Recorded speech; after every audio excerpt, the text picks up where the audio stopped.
کیا ماں کی دعا قبول ہوئی؟ چلیے اس کہانی میں بتاتے ہیں۔ ایک چھوٹی بچی پارک میں بچوں کے ساتھ کھیلتے ہوئے کہیں دور نکل جاتی ہے اور گم ہو جاتی ہے۔ ماں بے حد پریشان ہو جاتی ہے، چیختی چلاتی ہے، ہر طرف بچی کو ڈھونڈتی ہے لیکن کوئی پتہ نہیں چلتا۔ اسی وقت کنیز فاطمہ اور غلام رسول وہاں سے گزرتے ہیں۔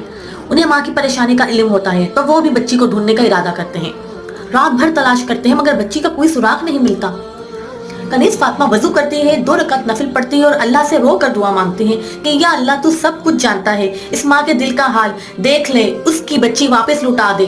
اگلی صبح غلام رسول ایک کونے میں سیمی ہوئی بچی کو دیکھ لیتا ہے۔ وہ فوراً بچی کو اس کی ماں کے پاس لے کے جاتا ہے۔